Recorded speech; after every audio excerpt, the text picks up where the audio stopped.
नमो वीतरागाय, नमो वीतरागाय, नमो अरिहंताणम, नमो अरिहंताणम, नमो सिद्धाणम, नमो सिद्धाणम, नमो आयरियाणम, नमो आयरियाणम, नमो आयरियाणम, नमो वज्जायाणम, नमो वज्रायाणम, नमो लोये सव्व साहुणम, नमो लोये सप्त साहुणम, ऐसो पंचन मुक्कारो, ऐसो पंचन मुकारो, अव्वपा वप्पणासनो, सप्पणासनो, मंगलाणं च सव्वेसीं, मंगलानं च सप्पेसें, परमं हवै मंगलम्। परमं हवै मंगलम्। ओम नमो भगवते वासुदेवाय। ओम नमो भगवते वासुदेवाय। ओम नमः शिवाय। ओम नमः शिवाय। जय सच्चिदानंद। जय सच्चिदानंद। ओके सच्चिदानंद पिताजी दादा। बाप प्रिय जय सच्चिदानंद। हे दादा भगवान, आप मुझे ऐसी शक्ति प्रदान करें कि मैं अपनी हेल्थ को कभी भी कॉम्प्रोमाइज नहीं करूं, ताकि मेरा शरीर रूपी साधन मुझे मेरे ध्येय को यानी कि पढ़ाई में और सत्संग में हमेशा सहायक रहे। मैं पढ़ने में बिल्कुल सिंसियर रहूंगी। मैं बुरी सोबत से घुसन से हमेशा दूर रहूंगी, और कुछ भी हो मेरा सत्संग कभी भी छूटे नहीं, ऐसी परम कृपा करना। आपका मन वचन काया का योग और अपने आत्मा का उपयोग केवल परोपकार यानी कि जीव माता की सेवा करने के लिए ही करूं, जो सबसे बड़ा मानव धर्म है।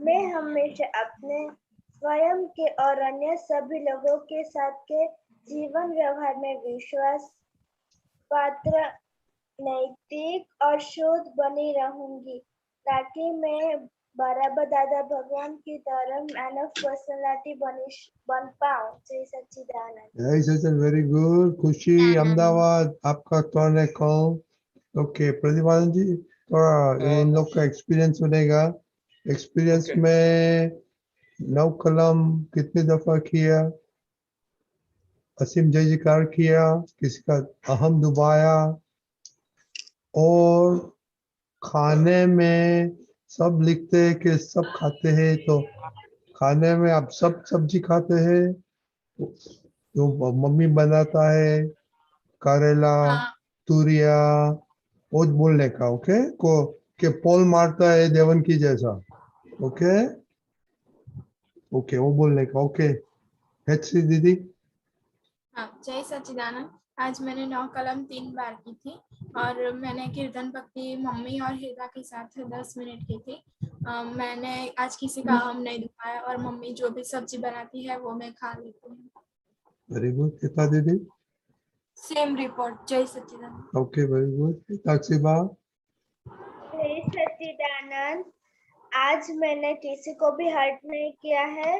मैंने आज 9 कलम एक बार की थी। मैंने दादा भगवान की 10 मिनट असेंबली कर यानी कि कीर्तन भक्ति की थी, और मैं हर रोज मम्मी जो बनाती वो खाती हूँ। कभी कभी मैं दाल नहीं खाती हूँ। आज ही मैंने तूरिया का शाक खाया था। ओके दाल क्यों नहीं खाती है खा लिया। हाँ मुझे तूरिया का शाक नहीं पसंद था, फिर भी खा लिया था। नहीं आप बोला दाल नहीं खाती है कभी कभी क्यों मुझे नहीं पसंद इसीलिए। ओके बाद में पसंद के ना पसंद फूड देवता को क्या करेगा वो प्रदीप आनंद जी बोलेगा समझे हाँ जय सच्चिदानंद। आज मैंने अहम नहीं डुबाया है। आज मैंने दादा भगवान की कीर्तन भक्ति की थी। आज मम्मी ने जो खाने में दिया वो खा लिया था। ओ ना, मम्मी ने आज की बात नहीं, एवरेज में सिंसियर है कि नहीं कि वो देख लेगा। ओके, खुशी खुशी चिन्हाई।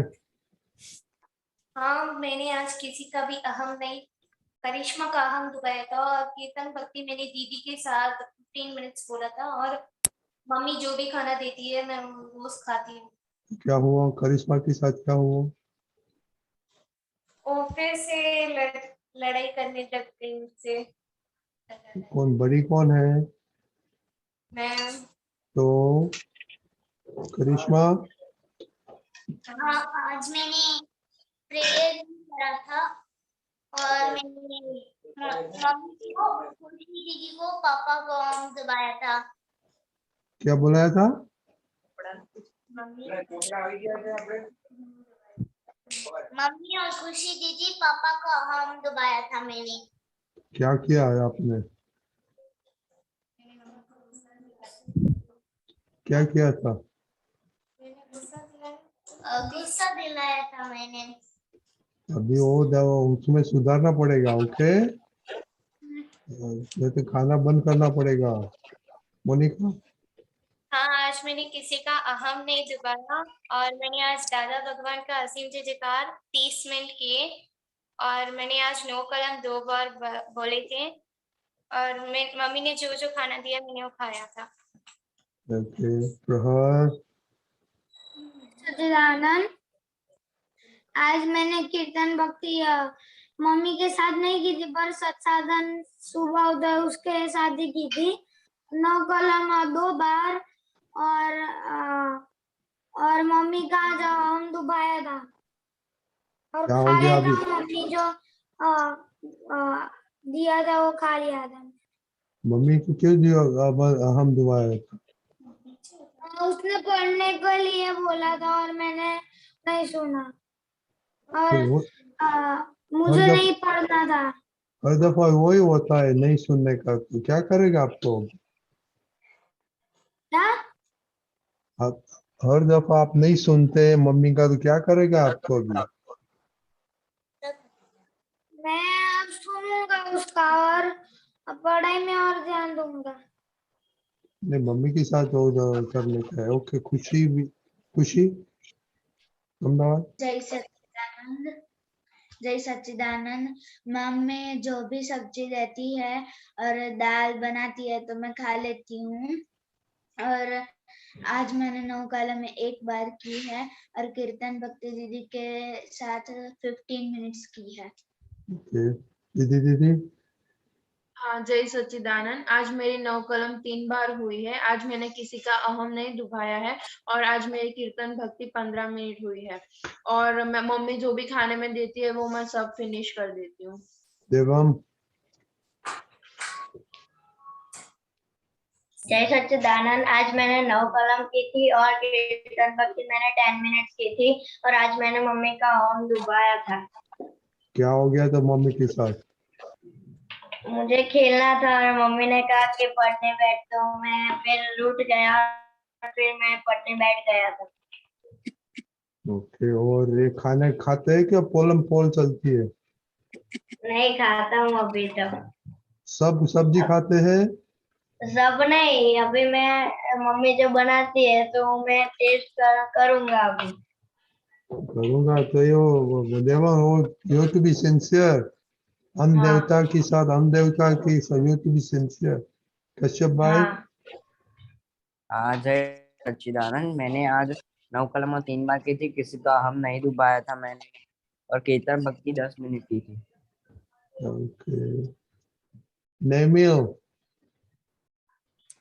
हाँ, आज मैं बाहर गया था इसीलिए नहीं, आज मुझे आलस आ गई थी इसीलिए आज मैंने 9 कलम भी नहीं किए और दादा भगवान के जय जयकार भी नहीं की। तो खाना खाया था? हाँ, खाना खाया था लेकिन होटल में खाया। क्यों क्यों खाया था? वो बाहर गए थे ना इसलिए। हाँ तो बाहर जाते तब रास्ता में भी कर सकते हैं ना।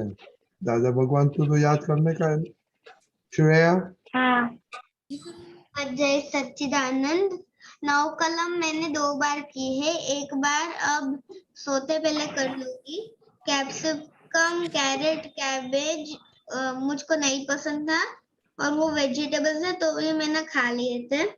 मैंने दादा के साथ 10 मिनट कीर्तन भक्ति की। आरुष। जय सच्चिदानंद। आज मैंने 9 कलम नहीं की थी, क्यों? मैं भूल गया था। खाने का नहीं भूल जाता है। ओके दीपक आनंद जी आप बोलिए, बाद में प्रदीप आनंद जी बोलेंगे। यस, जय सच्चिदानंद। पहली बात तो ये है कि ये जो खाना है वो धीमे धीमे या तो हम खा सकते हैं या नहीं खा सकते हैं, ऐसा हो जाना चाहिए। जैसे कि हम मांसाहार नहीं खाते ना, नॉन वेज नहीं खाते हैं, वेज खाते हैं, वेजिटेबल खाते हैं। तो ये जो खाना है वो कोई भी खाना हो वो रस से पहचाना जाता है, यानी उसमें उस खाने में कौन सा रस है। रस 6 प्रकार के होते हैं वो हम जानते हैं। कड़वा, तीखा, तूरा, खट्टा, खारा और मीठा। ये 6 प्रकार के रस के सिवा खाने में सातवीं कोई चीज नहीं होती। अगर ये सोच रखेंगे तो ये सब्जी नहीं अच्छी लगती, वो सब्जी नहीं अच्छी लगती, उसकी समस्या नहीं रहेगी। आप सब समझे? फिर मम्मी जो बनाएगी वो आपको खाने में कोई दिक्कत नहीं होगी। ये दाल मुझे पसंद नहीं है, ये सब्जी मुझे पसंद नहीं है, वो झंझट रहेगी ही नहीं, क्योंकि आपका लक्ष्य आप उसको उस सब्जी के लिए नहीं देखते हैं, उसमें ये 6 में से कोई ना कोई एक रस है। आप सब समझ गए? हाँ। अभी एक बात कैसी है कि अगर आपने बनाया कुछ और कोई खाता नहीं है, मम्मी ने बनाया और कोई नहीं खाएगा, तो उनको दुख तो होगा नहीं ना? होगा। फिर हम अगर मम्मी पापा को दुख देंगे ना तो कहाँ जाके रुकेंगे, कुछ सोचना है। और जब जब ऐसी गलतियां हो जाती है खूब हृदय से पछतावा रखना है। आप समझ गए? ये खाने के बाबत में ये बात समझ लो। कुछ अगर आप नहीं खा सकते, जैसे मुझे किडनी की तकलीफ है इसीलिए मैं, इसका वीडियो ऑन है, ऑडियो ऑन है, ओके। मुझे किडनी की तकलीफ है इसीलिए कुछ सब्जियां मैं नहीं खाता, क्योंकि उसमें एक प्रकार का वो क्या बोलते हैं, वो क्षार होता है जो किडनी के लिए अच्छा नहीं है। तो यानी वो मैं नहीं खा सकता हूं, मेरे लिए खाने में वो जोखिम है, वो बात सही है, लेकिन मुझे पसंद नहीं है, वो सोचना जरूरी है। आप समझ गए? सब बच्चे समझ गए? तो ये 6 रस का लक्ष्य रखेंगे तो ये भाता है, ये नहीं भाता है, वो झंझट मिट जाएगी। फिर दूसरी बात, पढ़ने के लिए मम्मी कहती है तो एक प्रश्न ऐसा उठता है कि क्या आपका टाइम टेबल मम्मी जानती है? एवं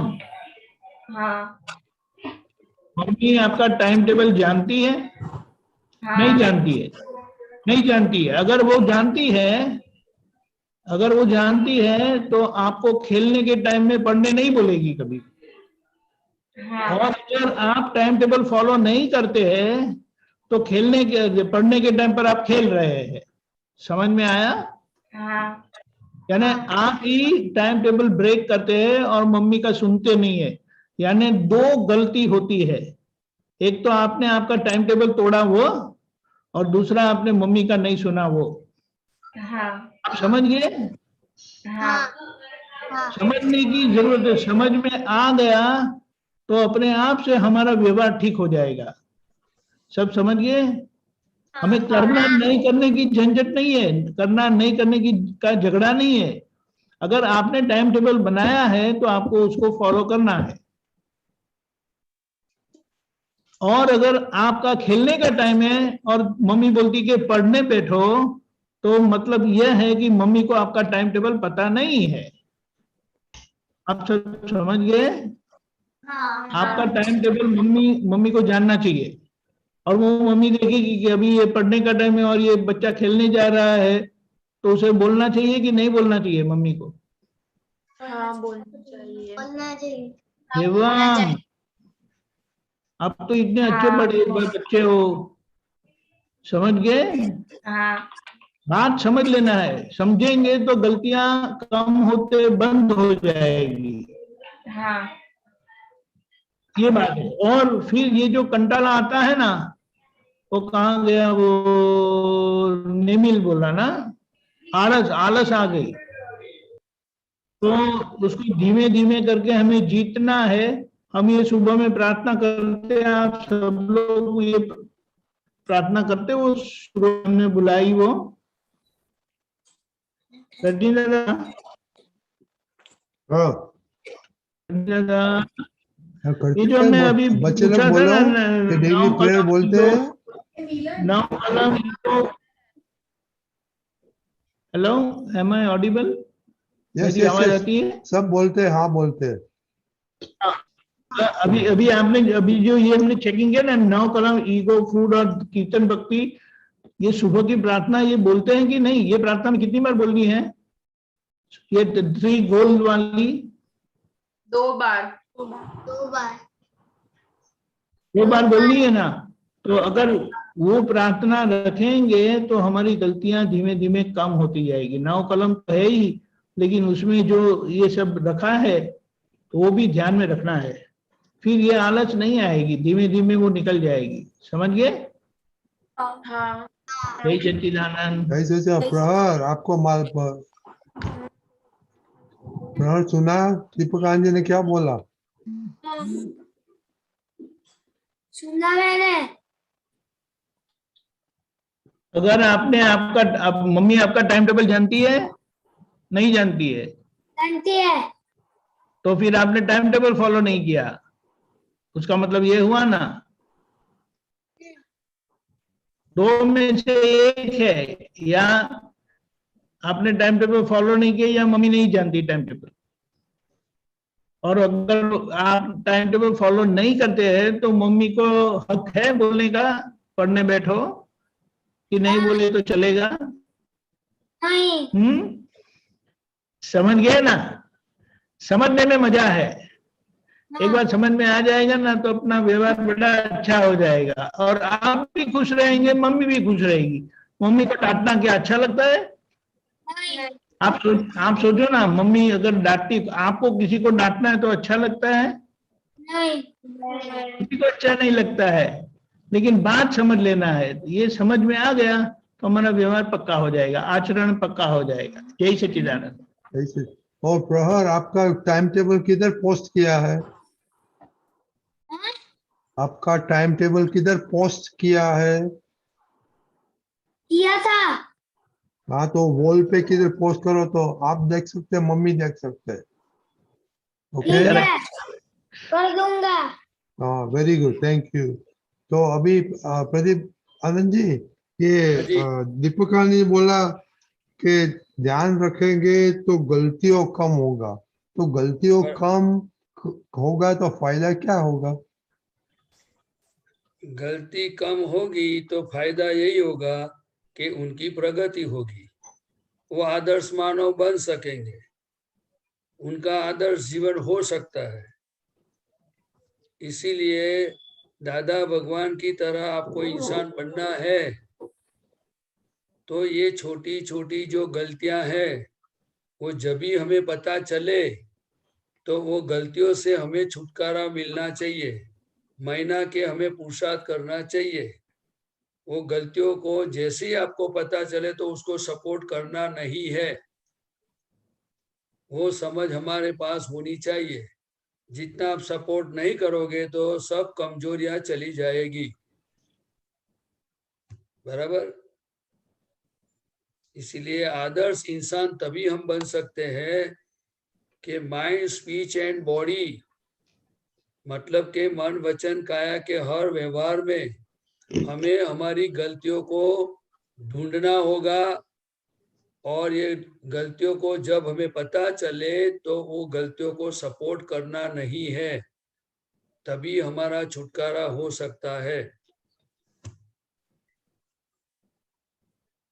अगर आप बोलते हो कि मैंने ये खाना नहीं खाया, आज मैंने त्रिमंत्र में भूल गया, 9 कलम भूल गया, तो हमें ये बोलते तो है कि मैं भूल गया, तो सही में भूल गए हैं क्या?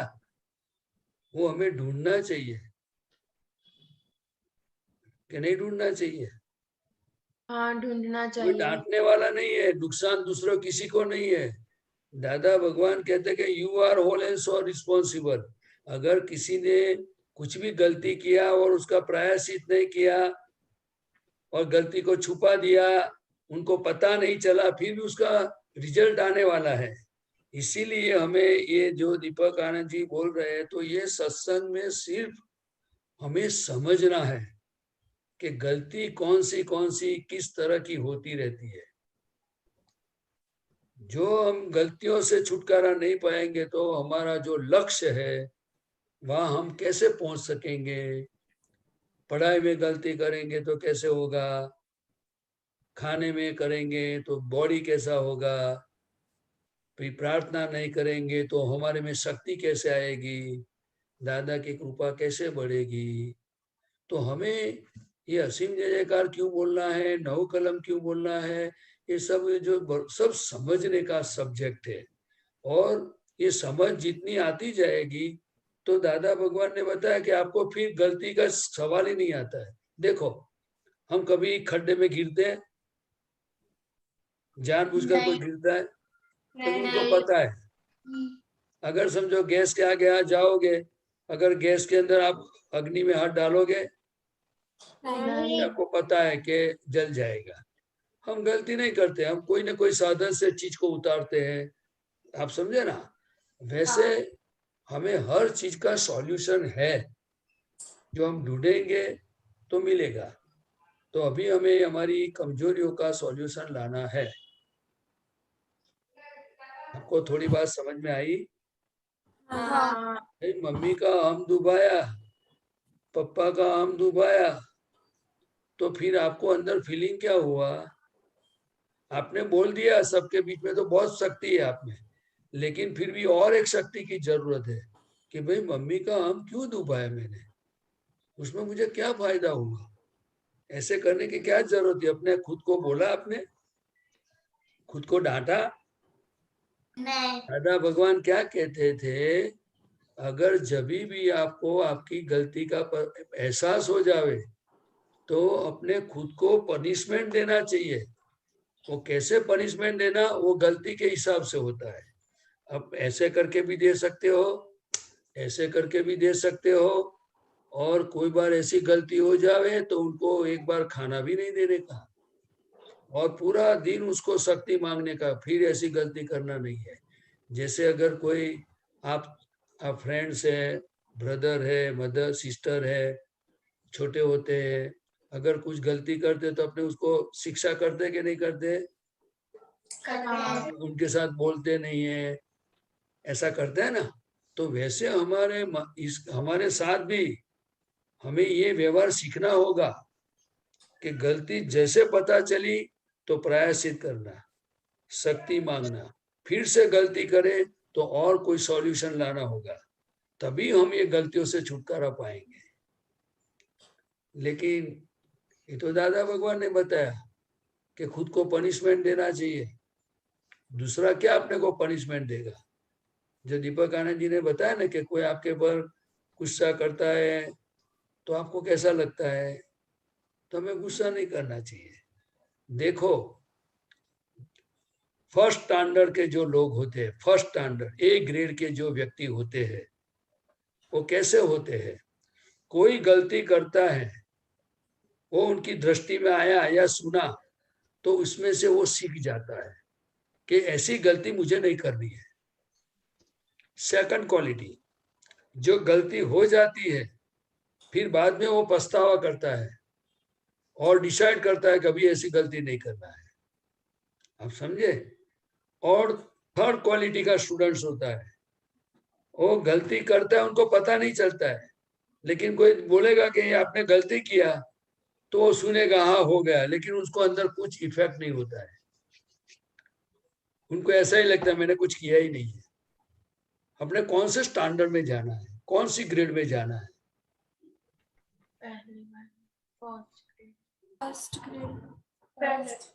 First grade.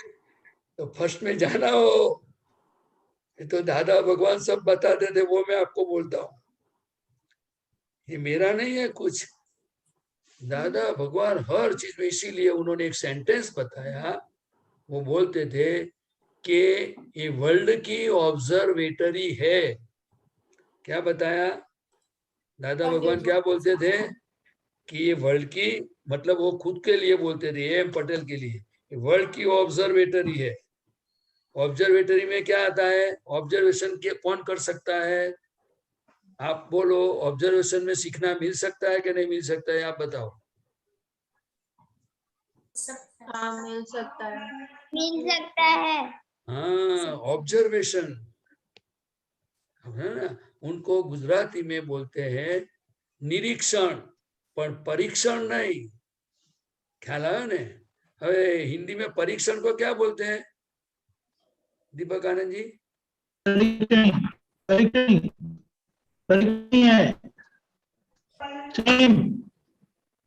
आपका वॉइस कटता है दीपक आनंद जी। हाँ, एक मिनट।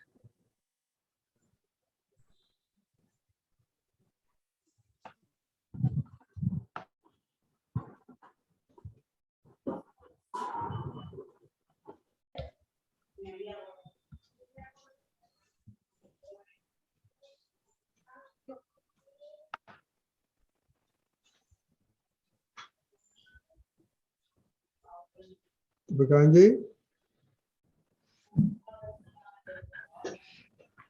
जय सच्चिदानंद, सुनाई देता है? Okay, very good. या परीक्षण हिंदी में भी सेम है। Okay okay. तो निरीक्षण मतलब हमें कुदरत ने ये दो आंखें भी दी है और दिमाग भी दिया है, तो हमें उनका सही इस्तेमाल करना होगा। जैसे हम खुद को भी झांकना है, और क्या क्या गलती होती है सुबह से शाम तक, कैसा स्पीच बोलता है, कोई बोलता है तो क्या इफेक्ट होती है, वो भी हमें हमारे खुद को झांकना होगा।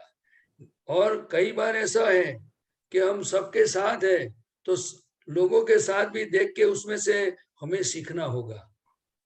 इसीलिए दादा भगवान ने बोला हमारे में बहुत शक्ति है, लेकिन हम कंस्ट्रक्टिव पॉलिसी में जाएंगे तो उस तरह का काम होगा। हमें अगर प्योर बनना है तो उस तरह की हमारी डिजाइन होनी चाहिए।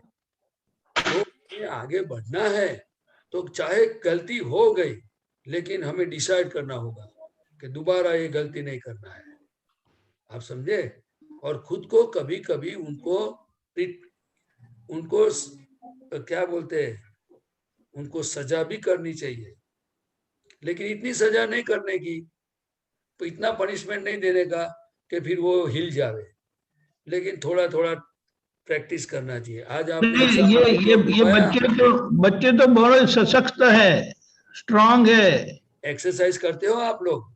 अरे बहुत करते हैं। योगा करते हो? तो उनको थोड़ा डांटने का तो अच्छा है, कोई डांटता, कोई बोलता तो उनको अच्छा नहीं लगता है, लेकिन अभी खुद को ही डांटने को सिखा देना है। तो दादा भगवान ने बताया कोई अपने को डांटता है ना वो अच्छा है, इसीलिए उन्होंने गुजराती में एक आपता सूत्र बनाया कि ધોલો ખાવામાં સ્વાદ છે પણ આપવામાં સ્વાદ નથી। આ જગતની ધોલો ખાવામાં સ્વાદ છે પણ આપવામાં સ્વાદ નથી. હવે હિન્દી में आप बताइए दो दीपक आनंद जी. ये विश्व में मार खाने में स्वाद है, मारने में मजा नहीं है. तो वो तो सब में आ गया ना, किसी का हम दोबारा इसमें भी आ गया ना. वो ऐसा भी बताया ना, मार खाएंगे वो भगवान होते, ऐसा भी बताया ना. वो भी बताया है. इसलिए दादा भगवान के सत्संग में आपको बहुत आसानी से आगे बढ़ने का, व्यवहार में, ज्ञान में, तंदुरुस्ती में, हर प्रकार के प्रोग्रेस करने में आपको बहुत आसान हो जाएगा. आप बात समझते रहिए, आप पूछते रहिए. ये मेरा आपको बहुत बहुत अंतर से दादा भगवान की साक्षी में आप सबको नमस्कार करता हूँ. और दादा और सिमंदर स्वामी को मेरी प्रार्थना है आप खूब आगे बढ़ो और दादा का जो जगत कल्याण का मिशन है उसमें आप निमित्त बनो. ओके. लेकिन आप डिसाइड करना कि कमजोरी को कभी भी टॉलरेट नहीं करना है, उसको कभी फूट नहीं देना है. ओके. जय सच्चिदानंद. जय सच्चिदानंद. जय सच्चिदानंद. इसका क्वेश्चन है विधि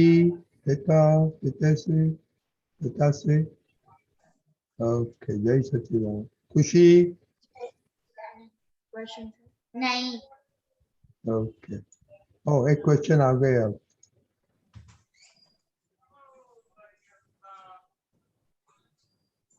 हाँ बोलो. मेरा क्वेश्चन है, बोलिए. मेरा ये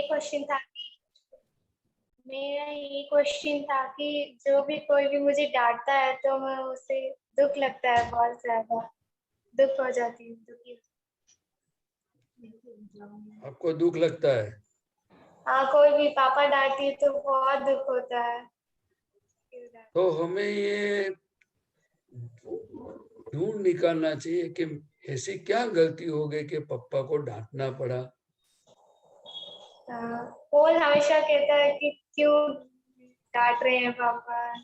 तो आपकी कुछ देखो, उनको तो ऐसा कोई मजा तो नहीं आता होगा. नहीं. आपसे तो कोई दुश्मनी नहीं होगी. नहीं. हमें ये, हम थिंकर कभी बन सकते हैं, हम थिंकर है ही. हम सोच सकते हैं कि ऐसा क्या गलती हुआ कि पापा को डांटना पड़ा. इसीलिए दादा भगवान कहते थे कि अगर किसी ने मुझे कुछ बोला तो दादा ये सोचते थे कि मेरी वजह से उनको ये गुस्सा करना पड़ा या बोलना पड़ा, वो मेरी गलती है. आप समझे ना. तो जब हमारी गलती हम ढूंढेंगे और गलती जाएगी तो वो कभी डांटेंगे नहीं. हमारा समझ में आया ना. पर मन मानता ही नहीं है. क्या मन कैसे मानेगा? मन कैसे मानेगा? किसी को अपनी मनमानी करनी है, किसी को 6-7 बजे उठना है, मनपसंद खाना खाना है, मन में आवे तो पढ़ाई करना है, मन में आए तो टीवी देखना है. अपने अपने जहां जहां हमारी डिजाइन के हिसाब से चलना है, वो पापा को पता है कि इस रास्ते से उनको नुकसान होने वाला है, इसीलिए हमें डांटते हैं. और वो चीज हमें समझ में आती नहीं है. आप समझे ना. तो आपको क्या करना चाहिए, हमें सबको क्या करना चाहिए, मैं आपके लिए नहीं बोलता हूँ, हम सबको क्या करना चाहिए. किसी कोई भी चीज हमारे सामने आई और हमको अंदर पसंद नहीं आता है, तो ये किसी ने बोला कुछ भी, तो हमें ये ढूंढना चाहिए कि ऐसा उनको क्यों बोलने का वक्त आ गया, मेरी क्या गलती है. जो ऐसा हम सोचेंगे और हम सर्च करेंगे तो एक दिन उसका सॉल्यूशन आएगा. लेकिन ज्यादातर लोगों की यही समझ है कि आई एम ऑलवेज राइट. आपको समझ में आया? जब तक इंसान खुद को सही मानेगा तब तक वो खुद की गलती ढूंढ नहीं सकेगा. इसलिए दादा भगवान ने बताया है, और हमारा हिंदुस्तान में इसलिए जन्म हुआ है कि हमें आगे बढ़ना है तो हमें खुद की गलती ढूंढनी होगी. लेकिन ज्यादातर लोग क्या करते हैं, देखो ने ये मेरा पर गुस्सा करते हैं, देखो ने ये मेरे साथ ऐसा व्यवहार करते हैं, क्योंकि हम ऑलवेज सही है वो समझ के चलते हैं, इसीलिए दूसरों की फरियाद करते हैं। इसीलिए दादा का एक सूत्र है कि फरियादी ऑलवेज गुनहगार होता है। दादा के पास कोई फरियाद करने आता तो दादाजी उनको पूछते थे कि आपको फरियाद करने आना क्यों पड़ा मेरे पास। लोग क्या करते हैं, जब कोई किसी कोई कंप्लेन करता है तो उनकी फेवर में बैठ जाता है। आप समझे ना, ज्यादातर लोगों की यही समझ है। और दादा की दृष्टि क्या है कि भाई आपको क्यों ऐसा कंप्लेन करना पड़ा, आप खुद की गलती ढूंढो। दादा हमेशा खुद की गलती ढूंढने को बताते थे, और वही सही रास्ता है। कौन सा रास्ता सही है? अपनी खुद की गलती देखना। हाँ, और जीवन तो ऐसा होना चाहिए। देखो मैं आपको बताऊं कि दादा भगवान का जीवन कैसा था। उनके जूते को भी प्रणाम करते हैं और उन पर फूल रखते हैं। दादा जब थे तो पीछे से भी उनको प्रणाम करते थे, और उनको देख के तो कई कई लोग चरणों में गिर जाते थे। आप समझे ना? नहीं, दादा भगवान ने बताया हमारा जीवन भी ऐसा हो सकता है, लेकिन हमारी गलतियों से हमें मुक्त होना होगा। कैसे मुक्त होना होगा? और गलतियों से तभी इंसान मुक्त हो सकता है कि सुबह शाम तक दादा भगवान ने बताया कि आपका प्रॉफिट कहाँ पर है। आपका मतलब हम सबका प्रॉफिट कहाँ पर है? कि जितनी जितनी हमारी गलती हमें पता चलेगी वो हमारा कमानी है, क्योंकि गलती पता चली तो एक दिन उसका सॉल्यूशन आएगा। लेकिन जब हम मान के चलेंगे कि आई एम ऑलवेज राइट, मैं सब तरह से मैं परफेक्ट ही हूं, तो फिर दुख आया कहाँ से, इंसल्ट आया कहाँ से, किसने भेजा?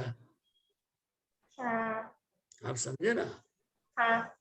जीवन में हम सबको यही सीखना होगा कि हम गलती वाले हैं। क्या है? लेकिन गलती देखो, नेचर का कितना अच्छा हेल्पिंग है हमारे पास, नेचर कितनी अच्छी है। देखो गलती निकलती है और हमें डांट पड़ती है। डांट पड़ती है तो डांटने वाले को थैंक्स बोलना चाहिए कि अच्छा हुआ मुझे गलती का पता नहीं चलता था, आपने डांटा तब भी पता चला कि मेरी गलती है। ना मेरी बात है ना? हाँ, तो कोई डांटता है तो बहुत अच्छा है, उसको थैंक्स बोलना चाहिए। नहीं तो कोई खुद का बिगाड़ के अपनी गलती नहीं दिखाएगा, किसी को टाइम ही नहीं है। आजकल के कैसा समय आया मालूम है? कोई देखेगा ना कोई कि भाई ये गलत रास्ते पे चल रहा है, तो लोग देखेंगे बोले मेरा बाप का क्या जाता है, वो जाने। आप समझे ना? लोग ऐसे करके चले जाते हैं। और पहले के समय में इतने अच्छे लोग थे कि खुद का बिगाड़ के भी दूसरे को बताते, भाई ये रास्ता अच्छा नहीं है, जरा पीछे आओ, ये रास्ता छोड़ दो आप। समझे ना? लेकिन समय समय की बात होती है।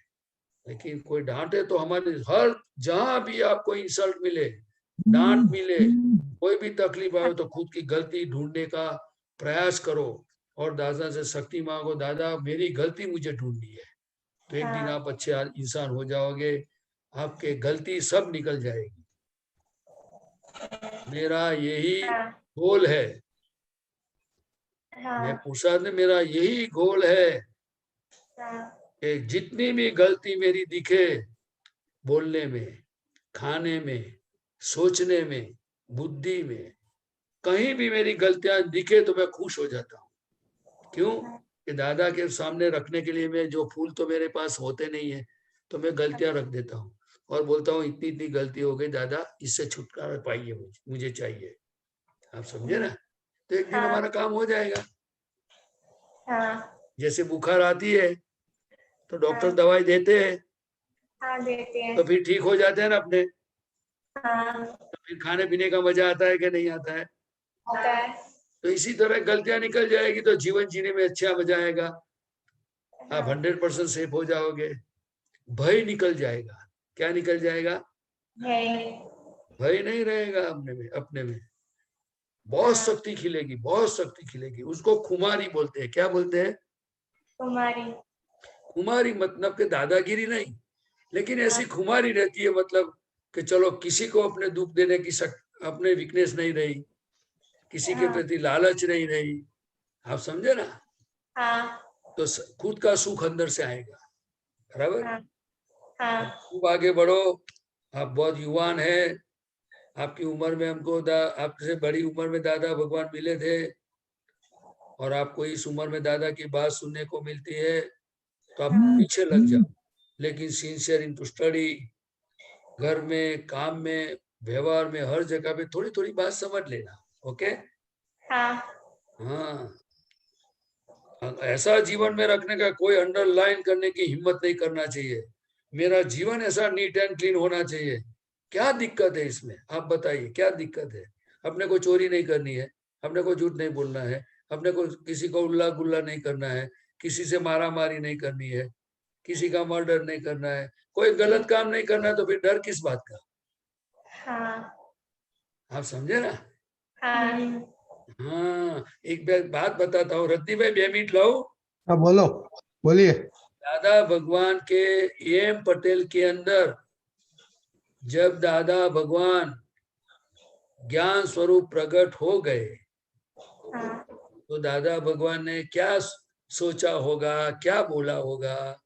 तो दादा भगवान ने भगवान को बोला, एम पटेल ने दादा भगवान को बोला कि भगवान आप इधर क्यों आए?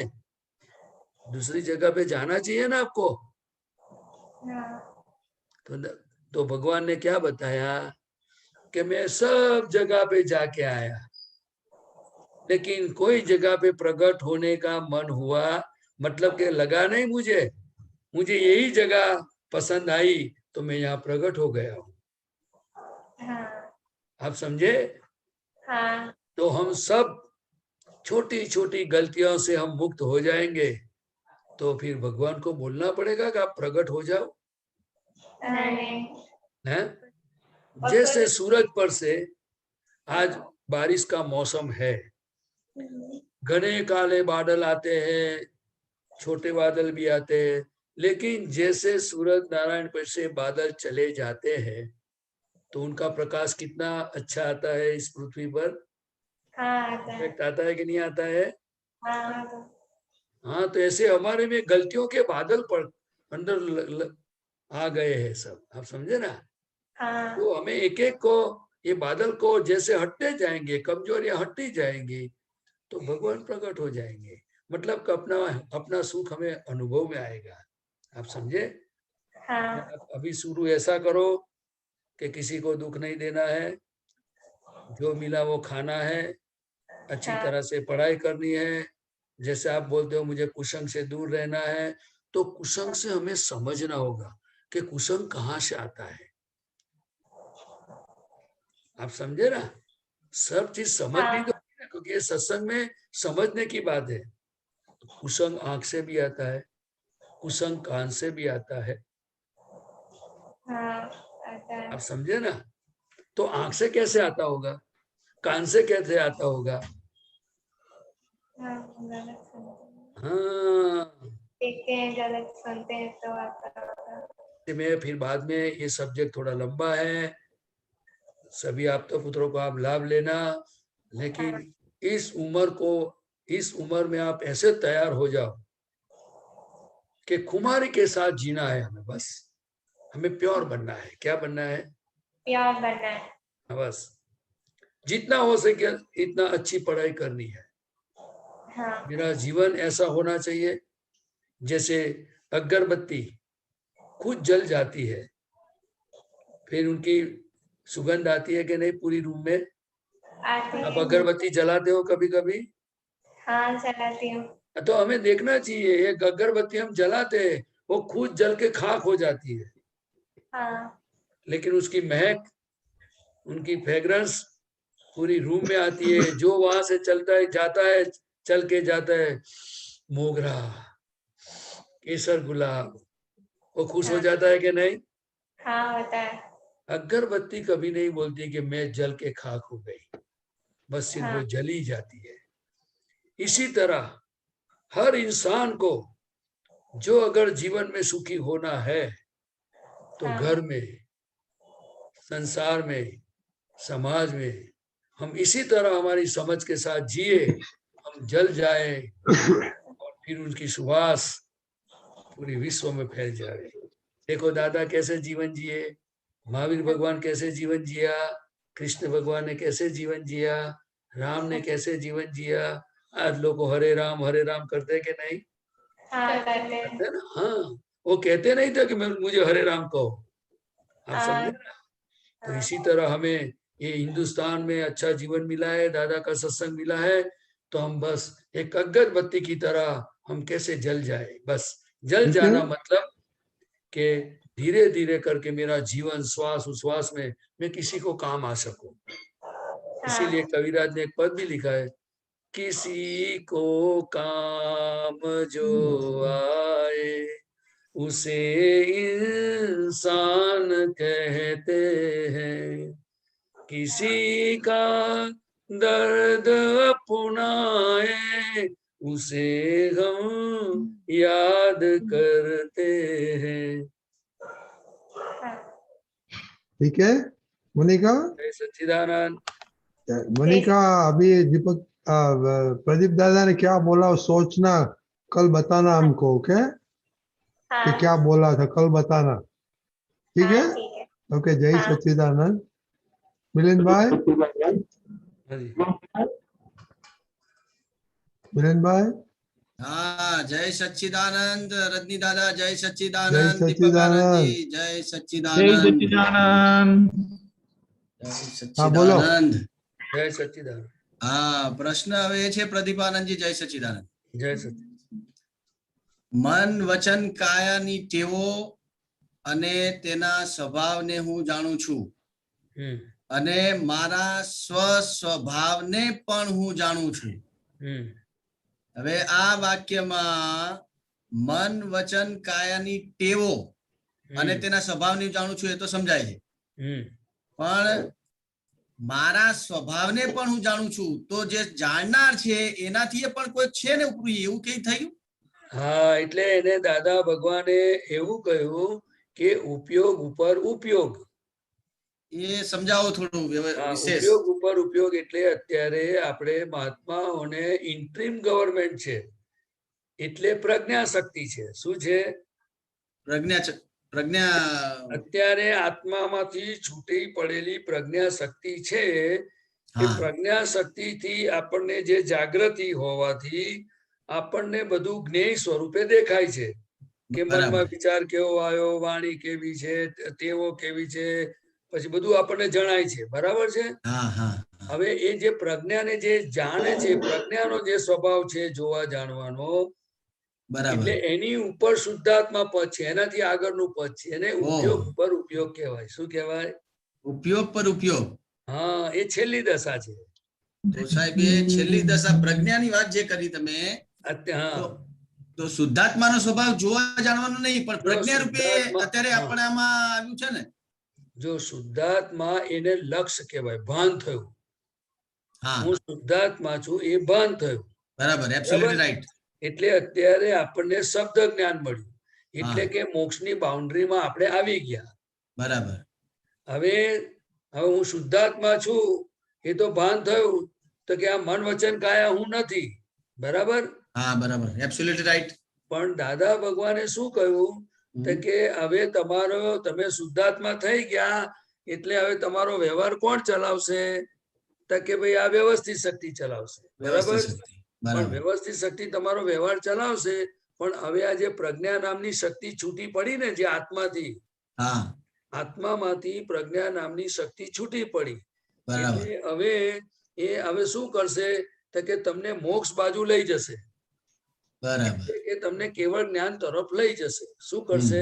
પણ કેવી રીતે લઈ જશે તો કે હવે આ પ્રદીપભાઈમાં જે ભૂલો દેખાય એટલે પ્રજ્ઞા શક્તિ કે તમે પ્રતિક્રમણ કરો।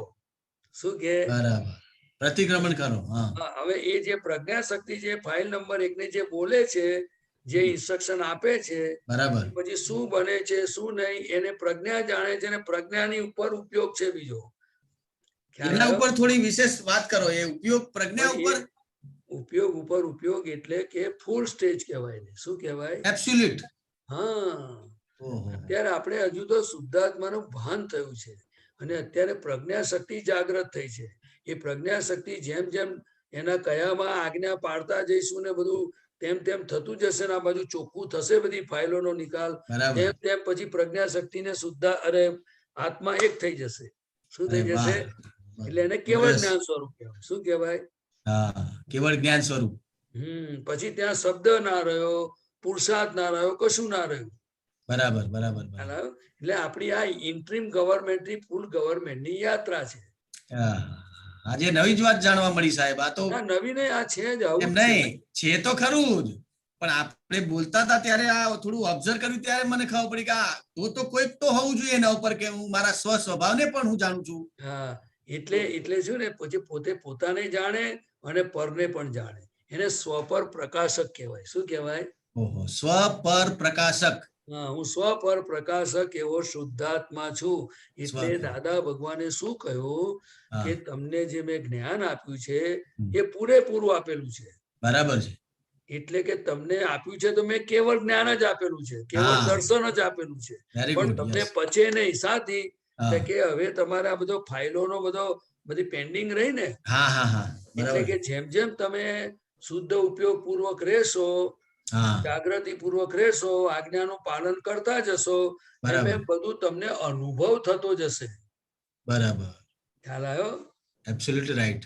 અત્યારે આપણે બધા મહાત્માઓનું મૂળ લક્ષ્ય, દાદા ભગવાને કહ્યું કે એક જણે કોઈ વાત કરી કે દાદા હું તમને યાદ રાખું અને આજ્ઞા પાડું, તેમાં શું કહેવાય? તો કે બંનેને શુદ્ધ ઉપયોગ જ કહેવાય. પણ કે છે કે જે તમે મારી આજ્ઞા પાડો ને, પેલું તો દાદાનું નીતિ ધ્યાન તો ભૂલી જવાય, પણ 5 આજ્ઞા પાડો ને એ પરફેક્ટ કે છે. શું કે છે? પરફેક્ટ કહેવાય. અને કે 5 આજ્ઞા તે જ હું છું. એટલે આપણે બધાએ જેટલો આજ્ઞા પાડવાનો નિશ્ચય અને પુરુષાર્થ આપણે કરીશું તો જ આપણું ધીરે ધીરે અનુભવે કરીને દાદા જેવું સુખ આવશે અને પછી આપણને ચિંતા ઉપાધિ કશું થાય નહીં. કશું થાય નહીં. ખરી વાત. એટલે 5 આજ્ઞાનું વિજ્ઞાન એ બધાને હાથમાં આવી ગયું છે. ખ્યાલ આવ્યો? બરાબર બરાબર. એટલે બધું જ ખબર પડે એવું છે, પણ આજ્ઞા ધર્મ જેટલો મજબૂત થાય એટલું આપણું કામ સરળ.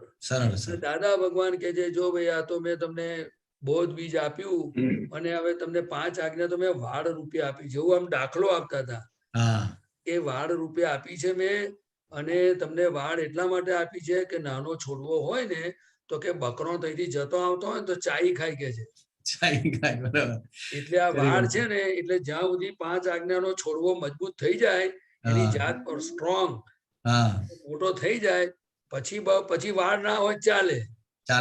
બરાબર બરાબર. પણ અત્યારે તો આપણે ઇન્ટ્રીમ ગવર્મેન્ટ છે, એટલે આપણે 5 આજ્ઞાનો પુરુષાર્થ બધા મહાત્માઓ કરી રહ્યા છે, અને જેટલો એને તરફ આપણે પુરુષાર્થ માંડીશું તેટલું આપણું સુખ આવશે, અને તેટલું પછી આપણે આ બધું જે તમને પ્રશ્ન જે થાય છે ને એ ઉપયોગ ઉપર ઉપયોગ ના બધું પછી આ નીકળી જાય વચ્ચે. નીકળી જાય. બરાબર. દાદા કેવો દાખલો આપતા હતા કે નાવડું હોય ને, એક સ્ટીમર હોય, એમાં નાના નાના નાવડા હોય. નાવડામાંથી તમે સ્ટીમર માં ચડી જાઓ, પછી નાવડાની જરૂર નહીં કે છે. જરૂર નહીં. બરાબર બરાબર છે. જબરદસ્ત વાત. Very good. આ બધા દાખલા દાદા ભગવાનના જ છે બધા. એટલે આપણે મહાત્માઓ, તમે આજે પ્રશ્ન પૂછ્યો તો બહુ ખુશ થઈ ગયો. જે આપણને આખું જે મૂળ વસ્તુ મળી છે ને એ આ જ છે આખી. બરાબર, એની જ વાત છે. આ વસ્તુ બહુ સમજવા જેવી છે. તો જ આ તમને કહું કે જેટલી જાગૃતિ રહે તો જ આપણા મન વચન કાયામાં એ મન કેવું છે, બુદ્ધિ કેવી છે, તો એને જ્ઞેય તરીકે જોઈ શકીએ, પછી એના પ્રતિક્રમણ કરાવી શકીએ. અહીંથી બધું પુરુષાર્થ મંડાય ને ચોખ્ખું થાય તો પછી ધીરે ધીરે ધીરે આપણને પોતાના સુખમાં સ્થિર થતા જઈએ. એટલે એનું સુખ આવતું જાય, એનો સ્વાદ આવતો. 100% સાહેબ. એટલે બહુ ગજબની વસ્તુ છે આ તો. અક્રમ વિજ્ઞાન છે. બાકી તમને કહું ને કે અત્યારે કર્મોના ઉદયો બધા એવા છે, એટલે દાદા ભગવાન કે છે કે ભાઈ આ શુદ્ધાત્મા પદ એટલે શું? કે કર્મના ઉદયો તો મને આવે છે અને બધા અજ્ઞાનીને આવે છે. શું આવે છે? અજ્ઞાનીને કે પણ છે આવે. કે ઉદયાકાર નહીં થવાનું કે છે. શું નહીં થવાનું? ઉદય આકાર નથી. હા, એટલે ઉદયમાં જે આપણને જે પેલું પોતાનું શુદ્ધાત્માનું લક્ષ ચૂકી જઈએ છે ને, હા એ અભ્યાસ નહીં હોવાને કારણે થાય છે. બરાબર બરાબર. એટલે દાખલા તરીકે ખાવા બેઠા હોય તોય આપણને થોડી જો હેન્ડલ મારીએ ધીમે ધીમે તો કોણ ખાય છે નું જુદો એવું રે આપણને. એ તો એ વાત કરું સાહેબ વચ્ચે, અહીં ડાઇનિંગ ટેબલ મારું છે ને ત્યાં જ બાજુમાં આખું મેં દાદા ભગવાનનું એક કલમ છે ને, હા હા મને કોઈ પણ રસમાં લુપ્તપણું ન કરાય, સમરસી હા. ખોરાક લેવાય, તો પણ 10% જ યાદ રહે છે. કઈ વાંધો એટલે આ તો થોડો પેલો ભરેલો માલ ખરો ને બધો, હા બરાબર અંદર બધા ધક્કા ધુક્કી મારે બધું, અંદર હા, બધું સુખે આવે બધું બને થોડું થોડું. પણ દાદા બરાબર. કહેતા હતા કે તમને ખબર પડે છે ને એનું નામ જાગૃતિ. હા દાદા એ જાગૃતિ કોને કહી? તો કે આપણે રસમાં લુબ્ધ થઈ ગયા, જે ભાવતું હતું એ વધારે ખવાઈ ગયું, પેલું નતું ભાવતું એની પર અભાવ થયો, એ બધું જેને જાણીએ છે તે આપણે જ છે. હા બરાબર. એ આ બધું તે વખતે આપણને ખ્યાલમાં એ ગોઠવણી હોય, હા નક્કીપણું હોય તો બધું ખબર પડે. નહીં તો પછી 100%, કેવું કે ઢોકળું ખાઈ જાય બધું. ઢોકળું એટલે શું? આ હા, શરીરમાં જેમ તમે એક થેલીમાં શાકભાજી ભરી દો ને માર્કેટમાંથી, એમ હા. લોકો શું કરે? બરાબર શું બરાબર. ખાધું? રામ તારી માયા. કેટલું ખાધું? રામ તારી માયા. મય રામ પચશે તારી કે નહીં પચે? રામ તારી માયા. મય જરૂર છે કે નહીં જરૂર? રામ તારી માયા. ખરી વાત સાહેબ. એ ઠોકા ઠોક ખાધું કહેવાય. શું કહેવાય? હા હવે મનુષ્યમાં દાદા કે છે અલ્યા, આ તો દાદા ભગવાન કહેતા હતા જાનવર પણ ખાય છે તો કેટલું વિચારીને ખાય છે. ખરી વાત છે. એવી બહુ રીતે જ. ખાય છે. ગાયો ભેંસો ને કૂતરાને જુઓ તો ખરા કે છે. પણ કે આ તો મનુષ્ય થઈ અને કે છે કે એવી હાલતમાં આવી ગયું છે, કરુણા ઉપજે કે શું કે છે? કરુણા ઉપજે. ખરી વાત છે. ના, આ તો એક જનરલ વાત કહું છું. એ તો જ્ઞાની પુરુષને દેખાય છે, મને નથી દેખાતું, પણ હું તો મારી જાતનું જોવા માંડું. 100% વાત અને સાચી. કોકનું દેખાય તો પ્રતિક્રમણ કરું કે ભગવાન મને માફ કરજો. માફ કરજો. કારણ કે શું છે કે પોતાનું જોવાનો અભ્યાસ બધો દાદા હા. મળ્યા પછી થયો છે. પછી પણ થયો. જૂની આદતો જાય નહીં પાછી. ના એ જૂની બરાબર, આદતો મિલિંદભાઈ? પર ઉપયોગ રાખવાનો છે. હા સાહેબ. કે આપણું પોતાનું કેમ જોતા શીખીએ. બહુ સરસ મજાનું છે બરાબર છે. અક્રમ વિજ્ઞાન. હા, બહુ મજા આવે. અદભુત અદભુત સાહેબ, અદભુત. જય સચ્ચિદાનંદ. જય જય આવી સચ્ચિદાનંદ. રીતના નામ આવતા રહેજો તમારું? મિલિંદભાઈ.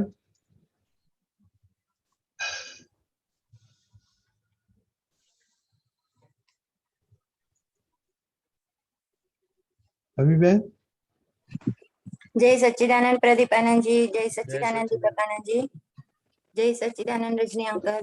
જય સચિદાનંદ. પ્રદીપાનંદ જી, દાદા ભગવાને એમ કીધું કે આપણાથી હવે ક્યાંય પણ કોઈની નિંદા ટીકા ના થવી જોઈએ અને કોઈની વાત પણ ના કરાય. એટલે એ કોઈની વાત પણ આપણાથી ના થાય, એનાથી આપણા આત્મા ઉપર આવરણ આવી જાય. તો આ આવરણ એટલે શું અને કોઈની પણ વાત પણ ના કરાય, એમાં થોડું સમજાવો. જો કોઈની વાત કરો એટલે આપણે શુદ્ધાત્મા દેખાય કે પૂતગલની વાત હોય? હા, પૂતગલની જ હોય. બરાબર. હવે પૂતગલની વાત કરતી વખતે આપણે શુદ્ધાત્મામાં હોઈએ ખરા? ના.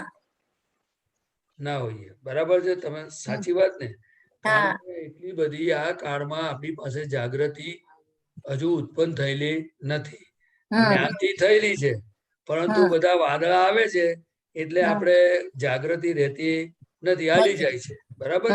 કર્મના ધક્કા વાગે એટલે દાદા ભગવાને કહ્યું કે ભાઈ અંદર જે શુદ્ધાત્મા ભગવાન અંદર બેઠેલા છે, એટલે આપણે છે ને પૂતગલની વાત કરીએ છીએ. કોની વાત કરીએ છીએ? પૂતગલની.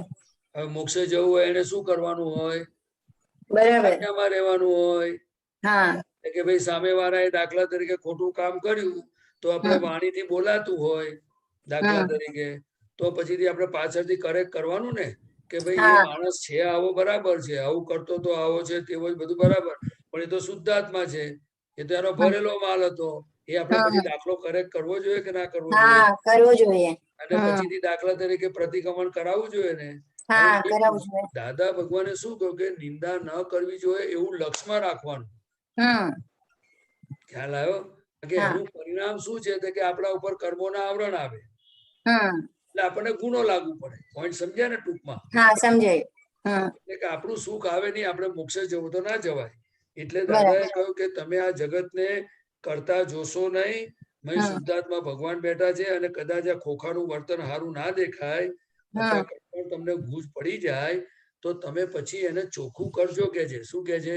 હા, ચોખ્ખું કરી દેજો. એટલે આપણે મૂળ વાત દાદા એ કહી કે આવું ના થવું જોઈએ. હા, અને કદાચ થઈ ગયું તેનો પુરુષાર્થ જાણી લેવાનો. શું પુરુષાર્થ જાણી લેવાનું? જાણી. હા, પુરુષાર્થ જાણી લેવાનું છે. હા. અને આ તો લક્ષ હોવું જોઈએ કે ભાઈ મારે કોઈની નિંદા કીટેકિયામાં પડવું નથી. એવું આપણું નક્કી પણ હોવું જોઈએ. શું હોવું નક્કી જોઈએ? પણ. હા, હા. અને થઈ જાય તો પછીથી પુરુષાર્થ માંડવાનો. બરાબર. કારણ કે દાદા ભગવાને કહ્યું કે નિંદા ટીકાની તો વાત બાજુ પર રહી, હમ પણ દાખલા તરીકે જેને હું પ્રદીપ છું એવું જેને દેહાધ્યાસ છે, એવી જેને ભ્રાંતિ છે, એટલે અજ્ઞાન છે કે હા. હું જ પ્રદીપ છું એવું ભાન છે અને હું હમ કરું છું એવું ભાન છે. એ હમ લોકો તો કે જે આખો દિવસ હુઈ જાય ને, એ પથારીમાં સુઈ રહે ને 4-8 કલાક, તો એને હા. કર્મો જ બંધાય, હમ નિરંતર કર્મો બંધાય. બરાબર. એટલે આ જ્ઞાન મળ્યા પછી દાદા અક્રમ વિજ્ઞાનથી આપણે એટલા બધા સેફ થઈ ગયા છે કે હમ હું શુદ્ધાત્મા છું એનું આપણને ભાન થયું છે. ભાન થયું છે. આપણે જ્ઞાની પુરુષોની વાત આપણા પોતાના કલ્યાણ માટે અને પુરુષાર્થ માટે શું બતાવ્યું છે એ જો બધું આપણે સમજ કરીએ અને એ રસ્તાના પર આપણે પુરુષાર્થ માનીએ તો આપણને આપણી અનુભૂતિ થાય. શું થાય? બરાબર. અનુભૂતિ થાય. હા. બાકી દાદાએ તો જ્ઞાન આપીને કર્મો બાળી મૂક્યા છે, પણ હજુ જે નિકાચિત કર્મ એટલે જે ભોગવવાના બરફ જેવા છે એ તો બધા હવે જ્ઞાને કરીને ચોખ્ખા થાય ને. હા, થાય. હા. અને God is in every creature. દાદા કે બરાબર. દરેકમાં ભગવાન રહેલા છે. તમે નિંદા વાણી કે કોઈ પણ વ્યવહાર, આ તો તમે નિંદા બોલ્યા તો બરાબર છે, પણ દાદા કે મન પણ ઉગામ્યું નથી, અહિંસક બેઠા. દાદા કેવા હતા તો કે બોલવાની વાત તો જુદી રહી, પણ કોઈનું વ્યવહાર જોવે ને તો મનમાં વિચાર પણ નહીં. નિર્ગ્રંથ કેવા? નિર્ગ્રંથ. હા, નિર્ગ્રંથ સર્વજ્ઞ દેવ કહેવાય. શું કહેવાય? નિર્ગ્રંથ થવાનું છે. એટલે નિર્ગ્રંથ ક્યારે થવાય તો કે મનથી જુદા થયા, પણ હવે મનની અંદર કોઈના માટે વિચાર આવે, કોઈના માટે કઈ પણ આડું થાય, કશું બી થાય, લક્ષ્મી સંબંધમાં થાય, વ્યક્તિ સંબંધી થાય, તો તરત એ પ્રતિક્રમણ કરવું પડે. કરવું પડે એટલે કે આ પડોશીને કહેવાનું પ્રતિક્રમણ કરો. હા, એટલે બધું આવી ગયું. પછી સૌથી તો મોટું સ્થૂળ તો કોકે બતાવશે, પણ મનનું કોણ જાણે? એ તો આપણે પોતે જ જાણી શકીએ. આપણે શુદ્ધાત્મા છીએ. એટલે દાદા કે જે મનથી બહુ મન ઉપર એ જ્ઞેય છે ને આપણે જ્ઞાતા છે, ત્યાં બધું બરાબર ઉપયોગ રાખવાની જરૂર છે. થોડો પ્રેક્ટિસ કરવા જેવી છે. હા, બરાબર. બહુ સરસ. આવરણ સ્વામી, આવરણ એટલે શું? આવરણ આવે જાય એટલે આપણી પ્રગતિ જ્યાં હતી ત્યાંથી પાછી નીચે વહી જાય કે પછી ત્યાં આપણી પ્રગતિ થોડી સ્ટોપ થઈ ગઈ?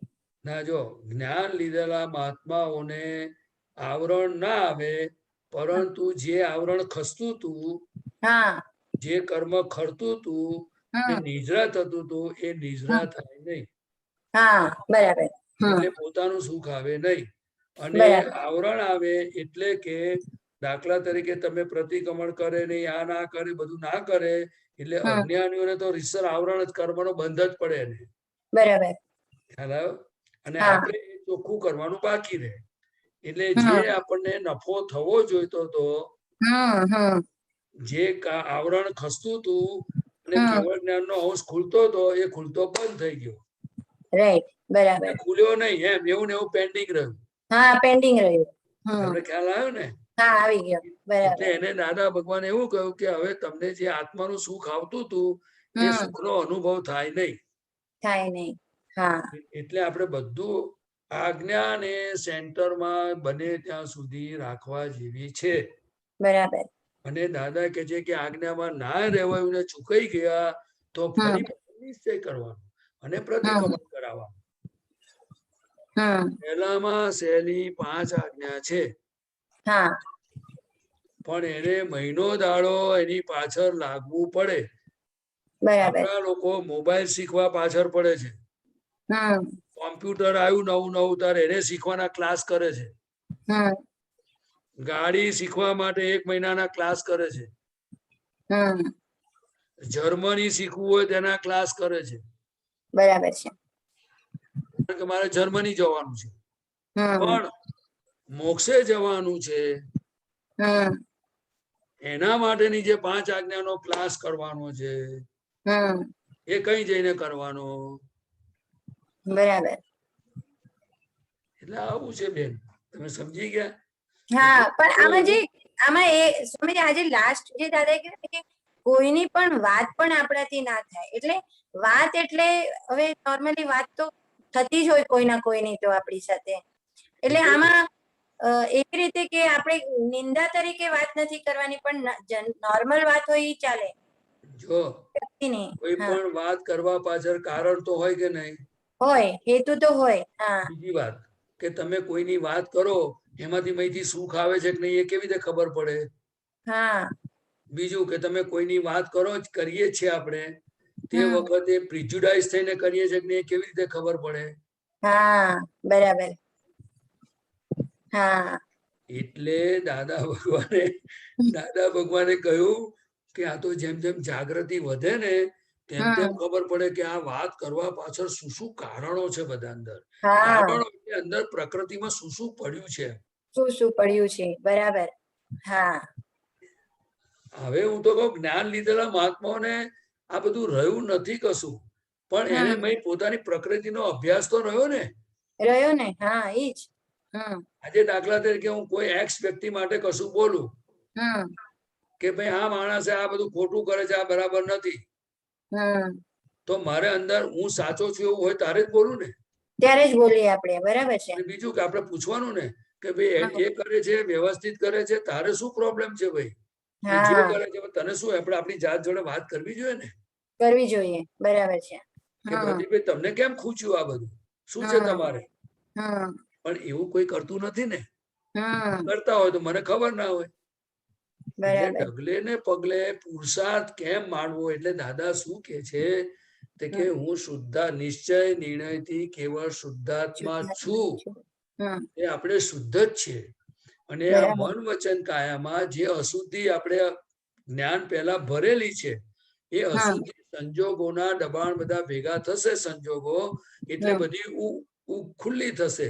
તો એ વખતે તમે તમારા સ્વભાવમાં રહો, એટલે કે પોતાની સીટ ઉપર રહો. સમજો કે આ પ્રદીપભાઈ કોઈની વાતોમાં પડી જાય તો હું શુદ્ધાત્મા તરીકે રહું તો એને અટકાવી શકું ને. તો જ અટકાવી શકીએ. બરાબર છે. પણ તમે દાખલા તરીકે હું પ્રદીપ જ થઈ જાઉં તો કેવી રીતે અટકાવી શકું? હા, બરાબર છે. તમને ખ્યાલ આવ્યો? આવી ગયો. આવી ગયો. બરાબર છે. દાખલા કે તમારા ઘરમાં તમારા કોઈ વ્યક્તિ હોય, કોણ કોણ છે? જરા દાખલો આપવા કહો. 2 છોકરા ને પતિદેવ ને હું, 4 જણ. હવે દાખલા કે તમારા 2 દીકરાઓ છે, બરાબર? હવે તમારો દીકરો દાખલા તરીકે કોઈ ઘરમાં પાણી ઢોળાયું હોય અને એ અંદર જતો હોય અને લપસી પડે એવી ટાઇલ્સ હોય તો તમે જુઓ તરત પકડી રાખો ને, એટલે લપસી પડી સામ થઈને જતો રહે. તમે સમજ્યા મારી વાત? સમજી ગઈ. કારણ કે તમે તમારા દીકરાથી છૂટા છો. છૂટા છીએ આપણે. અને તમને દેખાય છે કે અહીંયા લપસી પડાશે, તમે એનો હાથ ઝાલીને એને તમે બાજુમાંથી લઈ જાઓ. એવી રીતે આપણે શુદ્ધાત્મા પદમાં રહીએ તો પછી આ ફાઇલ નંબર 1 ગાડું કાઢે તો આપણે એને પછીથી દહેડી લઈ જઈએ, બંધ થઈ જાય, વ્યવસ્થિત કરતા છે. એ શુદ્ધાત્મા. તમે સમજ્યા મારી વાત? સમજાઈ ગયું. બરાબર. બહુ મજાનું અક્રમ વિજ્ઞાન. હા, બરાબર. જય સચ્ચિદાનંદ. જય સચ્ચિદાનંદ. જય સચ્ચિદાનંદ. દીપકભાઈ.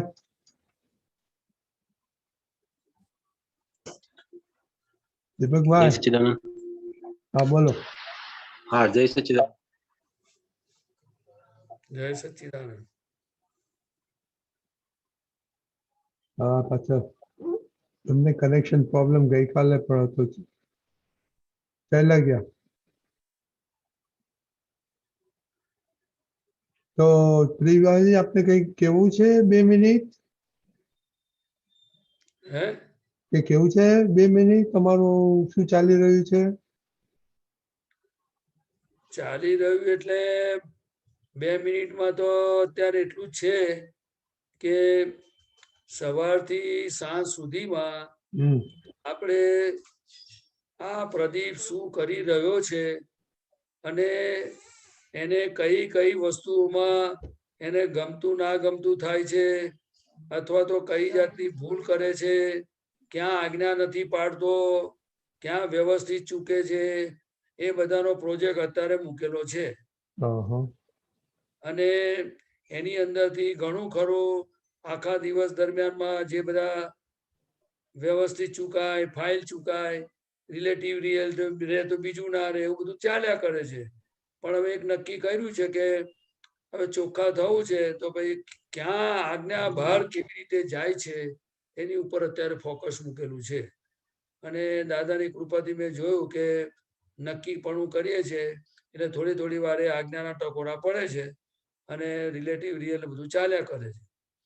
અને મને વિશ્વાસ છે કે જો બધા મહાત્માઓ તો ખૂબ પુરુષાર્થ માંડી રહ્યા છે અને કદાચ કોઈનામાં આમ તેમ હોય તો દાદાની જે ભાવના હતી ને દાદાએ આપણને જ્ઞાન આપ્યું છે બધાને, તો આપણે બધા જો આ પુરુષાર્થમાં કંઈ પણ કચાશ લાગતી હોય તો દાદા પાસે શક્તિ માંગવાનું પણ નક્કી કર્યું છે કે ઓછામાં ઓછું 5 મિનિટ, 10 મિનિટ કે 50-100 વખત પણ આજ્ઞા પાડવાની શક્તિ માંગવી, પછી જ્યાં જ્યાં જરૂર લાગે ત્યાં શક્તિ માંગવી, છૂટા પડવાનું બધું કરીએ છીએ અને બધું ચાલ્યા કરે છે મારા ભાઈ. બહુ સરસ, બહુ સરસ. અને બધું મારી એવી ભાવના કરી કે દાદાએ જેવા આપણને કહ્યું છે એવા આપણે બધા મહાત્માઓ ધીરે ધીરે તૈયાર થઈ રહ્યા છે. હું તો ઘણો કાચો માણસ છું એટલે તમારા બધાના આશીર્વાદ મળે અને આ દેહ પડી જાય પહેલા થોડું જેટલું થઈ જાય એટલું કામ તો સારું. જય સચ્ચિદાનંદ. જય સચ્ચિદાનંદ. હવે આપણો ટાઈમ થઈ ગયો છે તો આપણે શ્રીમંત બોલાવો. દીપિકાજી પ્લીઝ બોલો. ઓકે, જય દીપકભાઈ, દીપકભાઈ બોલો. તમારો વોઇસ નથી આવતો દીપિકાજી. કોણ છે? દીપકભાઈ ઝેર ઓનલાઈન. એનું કનેક્શન ચાલ્યું જાય છે. He ease of and on. Okay fine. Okay, બોલો ત્રિમંત્ર. નમો વિતરાગાય. નમો વિતરાગાય. નમો અરિહંતાણમ. નમો અરિહંતાણમ. નમો સિદ્ધાણમ. નમો સિદ્ધાણમ. નમો આયરિયાણમ.